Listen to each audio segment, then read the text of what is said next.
Hi అండి, అందరికీ నమస్కారం. Welcome back to my channel. ఈరోజు వీడియోలో గోదావరిలో స్పెషల్ రెసిపీ అయిన గుడ్డు పీతల కర్రీని చాలా సింపుల్గా చాలా టేస్టీగా ఎలా తయారు చేసుకోవాలో ఈ వీడియోలో నేను మీకు చేసి చూపిస్తాను. ఈ గుడ్డు పీతల్లో లేత వంకాయ వేసి కర్రీ ఇలా చేసుకున్నట్టయితే స్పైసీగా చాలా అంటే చాలా రుచిగా ఉంటుంది. ఇప్పుడు మా గోదావరిలో స్పెషల్ రెసిపీ అయిన గుడ్డు పీతల కర్రీ స్పైసీగా తయారు చేసుకుని ఆ ప్రాసెస్ చూసేద్దాం. ముందుగా కర్రీ తయారు చేసుకోవడానికి ఇక్కడ చిన్న సైజులో ఉండే గుడ్డు పీతలు తీసుకుని పైన డెక్క తీసివేసుకుని శుభ్రంగా క్లీన్ చేసుకున్న తర్వాత ఉప్పు నీళ్ళలో వేసి కడిగి పెట్టుకోవాలి. అలాగే పీతల్లో వచ్చిన గుడ్డును కూడా సెపరేట్గా తీసుకుని పెట్టుకోవాలి. అలాగే పీతల్లో వచ్చిన గుడ్డును కూడా సెపరేట్గా తీసుకుని కడిగి పెట్టుకోవాలి.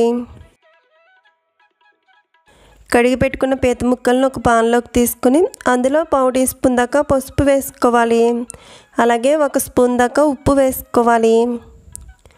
ఇప్పుడు ఇందులో 1 స్పూన్ దాకా కారం కూడా వేసుకోవాలి. ఇవి వేసుకున్న తర్వాత 2 స్పూన్ల దాకా నూనె పోసుకోవాలి. నూనె పోసుకున్న తర్వాత మనం వేసుకున్న పసుపు, ఉప్పు, కారం అంతా కూడా పీత ముక్కలకు బాగా పట్టేటట్టు కలుపుకోవాలి. ఇలా కలుపుకుని 2-3 నిమిషాల పాటు వేగించుకోవాలి. ఇవి ఇలా వేగుతూ ఉన్నప్పుడు ముందుగా కడిగి పెట్టుకున్న పీత గుడ్డు కూడా వేసుకుని కొంచెం వాటర్ పోసుకుని ఉడికించుకోవాలి. మనం పీతలు చేసిన వెంటనే పీత ముక్కల్లో పసుపు, ఉప్పు, కారం, నూనె వేసుకుని వేగించుకున్నట్టయితే పీత ముక్కలు నీరుగా కాకుండా ముక్కలు గట్టిగా చాలా బాగుంటాయి. పీత ముక్కలను ఆయిల్లో ఇలా వేగించుకున్న తర్వాత పీతల కర్రీ చేసుకున్నట్టయితే ఈ గుడ్డు పీతల కర్రీ చాలా అంటే చాలా రుచిగా ఉంటుంది. ఇక్కడ చూపిస్తున్న విధంగా పీత ముక్కల్ని ఇలా ఉడికించుకున్న తర్వాత ఇప్పుడు స్టవ్ ఆఫ్ చేసుకోవాలి. ఇప్పుడు గుడ్డు పీతల కర్రీకి కావాల్సిన మసాలా తయారు చేసుకోవడానికి ముందుగా 2 మీడియం సైజు ఉల్లిపాయలు తీసుకుని చిన్న ముక్కలుగా కట్ చేసుకోవాలి. అలాగే ముగ్గిన టమాటా తీసుకుని చిన్న ముక్కలుగా కట్ చేసుకోవాలి. అలాగే అల్లం వెల్లుల్లి ముక్కలు. ఉల్లిపాయ మసాలా పేస్ట్ తయారు చేసుకోవడానికి చిన్న మిక్సీ జార్ తీసుకుని అందులో కొన్ని లావు మొగ్గలు వేసుకోవాలి. అలాగే చిన్న దాల్చిన చెక్క, యాలకులు, అనాస పువ్వు, పావు టీ స్పూన్ జీలకర్ర, 2 స్పూన్లు ధనియాలు, వెల్లుల్లి రెబ్బలు, చిన్నగా కట్ చేసుకున్న అల్లం ముక్కలు వేసుకుని ఈ మసాలాలను ఫోర్స్గా ఒకసారి మిక్సీ జార్ మూత పెట్టి గ్రైండ్ చేసుకోవాలి. ఇలా గ్రైండ్ చేసుకున్న తర్వాత ఇప్పుడు ఇందులో కట్ చేసుకున్న టమాటా ముక్కలు, ఉల్లిపాయ ముక్కలు కూడా వేసుకుని కొంచెం వాటర్ పోసుకుని మిక్సీ జార్ మూత పెట్టి మళ్ళీ ఒకసారి ఫోర్స్గా గ్రైండ్ చేసుకోవాలి. ఇప్పుడు లేతగా ఉండే నీలం వంకాయలు తీసుకుని వాటిని శుభ్రంగా కడిగిన తర్వాత ఇక్కడ చూపిస్తున్న విధంగా ఇలా గుత్తుల్లా కట్ చేసుకుని ఒక బౌల్లో వేసుకుని 1 స్పూన్ రాళ్ళ ఉప్పు వేసి వంకాయలు ములిగే వరకు వాటర్ పోసుకుని పక్కన పెట్టుకోవాలి. ఇప్పుడు స్టవ్ మీద వెడల్పుగా మందంగా ఉన్న పాన్ పెట్టుకుని అందులో 3 లేదా 4 స్పూన్ల దాకా నూనె పోసుకుని నూనె హీట్ అయిన తర్వాత కట్ చేసి పెట్టుకున్న వంకాయలు వేసుకోవాలి. ఈ వంకాయలను 2-3 నిమిషాల పాటు ఆయిల్లో బాగా వేగించుకోవాలి.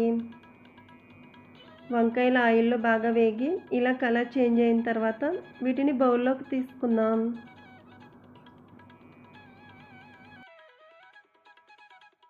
ఇప్పుడు ఇదే ఆయిల్లో హాఫ్గా కట్ చేసుకున్న పచ్చిమిర్చి చీలికలు, 1 రెమ్మ కరివేపాకు వేసుకుని వేగించుకోవాలి. ఇవి ఇలా వేగుతున్నప్పుడు ముందుగా మిక్సీ చేసి పెట్టుకున్న మసాలా ఉల్లిపాయ పేస్ట్ వేసుకోవాలి.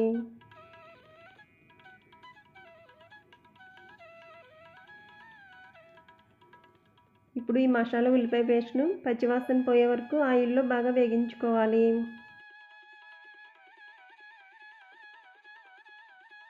ఈ పేస్ట్ ఆయిల్లో బాగా వేగిన తర్వాత ఇందులో ముందుగా ఉడికించి పెట్టుకున్న పీత ముక్కలు వేసుకోవాలి.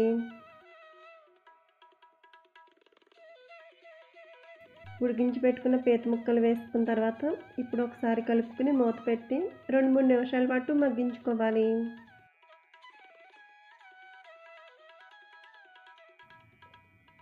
ఇవి ఇలా మగ్గిన తర్వాత ఇప్పుడు మూత తీసి ఇందులో ముందుగా ఆయిల్లో వేగించి పెట్టుకున్న వంకాయ ముక్కలు వేసుకోవాలి.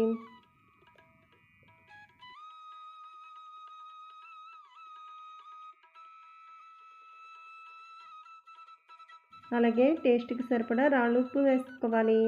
కొద్దిగా పసుపు కూడా వేసుకోవాలి. అలాగే స్పైసీకి సరిపడా కారం కూడా వేసుకోవాలి. ఆల్రెడీ మనం పీత ముక్కలను ఉడికించుకునేటప్పుడు పసుపు, ఉప్పు, కారం వేసుకున్నాం కాబట్టి చూసుకుని యాడ్ చేసుకోవాలి.